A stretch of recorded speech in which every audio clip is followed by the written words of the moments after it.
Hello అండి. పులిహోర అంటే ఇష్టం లేని వాళ్ళు ఎవ్వరన్నా ఉంటారా? అలాంటి మనందరికీ ఇష్టమైన పులిహోరని ఈజీగా ఎలా చేయాలి, ఏంటి అనేది చూపిస్తాను, చూసేయండి. అలానే ఈ వీడియో మొత్తం చూడండి. మీకొక యూజ్‌ఫుల్ టిప్ అనేది షేర్ చేస్తాను. లేట్ చేయకుండా ఇంకా వీడియోని స్టార్ట్ చేద్దాం. వెల్కమ్ టు మై ఛానల్ అచ్చ తెలుగు పిల్ల. ముందుగా మనం రైస్‌ని ఉడికించుకుని, ఆరబెట్టుకుని పక్కన పెట్టుకోవాలండి. ఇప్పుడు గ్యాస్ మీద ఒక కళాయి పెట్టుకుని, దాంట్లోకి సరిపడా ఆయిల్ అనేది యాడ్ చేసుకోవాలి. ఆయిల్ హీట్ అయ్యాక కొన్ని వేరుశనగ పప్పులనేది యాడ్ చేసుకోవాలండి. ఒకసారి కలుపుకొని, దాంట్లో కొన్ని జీడిపప్పులనేది యాడ్ చేసుకోవాలండి. ఇవి 2 ఎర్రగా వేగేంత వరకు వేయించుకోవాలి.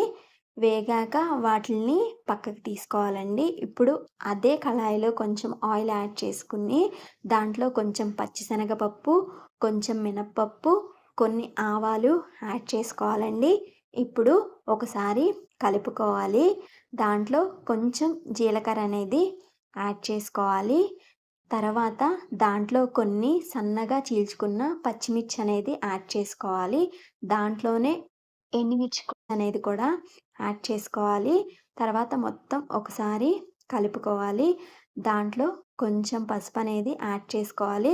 అలానే సాల్ట్ కూడా యాడ్ చేసుకోవాలి.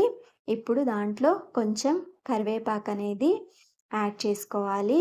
కరివేపాకు వేశాక ఒకసారి మొత్తం కలుపుకోవాలి. మొత్తం కలుపుకున్నాక ఇప్పుడు మనం ఆల్రెడీ గుజ్జు తీసి పెట్టుకున్న చింతపండు రసం అనేది దీంట్లో వేసుకోవాలండి. ఇప్పుడు ఒకసారి మొత్తం కలుపుకోవాలి. దీంట్లో కొంచెం బెల్లం కూడా యాడ్ చేయండండి. బెల్లం యాడ్ చేస్తే టేస్ట్ ఇంకొంచెం మంచిగా వచ్చిద్దండి. ఇప్పుడు ఆ గుజ్జులో నుంచి ఆయిల్ ఇలా పైకి తేలుతున్నప్పుడు మనం స్టవ్ ఆఫ్ చేసేసి ఇప్పుడు దాన్ని ఒక బౌల్లోకి తీసి పక్కన పెట్టుకోవాలండి. మనం ఆల్రెడీ చల్లార్చుకున్న రైస్ మీద కొన్ని కరివేపాకు ఆకులను వేసుకోవాలండి. అలానే ఇప్పుడు మనం ఆల్రెడీ రెడీ చేసి పెట్టుకున్న చింతపండు గుజ్జు అనేది కొంచెం కొంచెంగా యాడ్ చేసుకుంటూ రైస్ అంతా కలుపుకోవాలండి. అలానే సాల్టు, పులుపు అడ్జస్ట్ చేసుకుంటూ మనం రైస్ మొత్తం కలుపుకోవాలండి.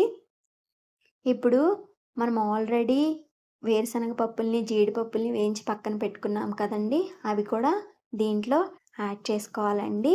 ఇప్పుడు ఫైనల్‌గా కొత్తిమీరను కూడా యాడ్ చేసుకోవాలండి. ఈజీ అండ్ టేస్టీ చింతపండు పులిహోర అనేది రెడీ అయిపోయిందండి. మీకొక టిప్ చెప్తానన్నాను కదా! కాకరకాయలు చేదు లేకుండా ఉండాలంటే వండేటప్పుడు 2 పచ్చి మామిడి ముక్కలను వేస్తే సరిపోతుందండి. చేదుండదు.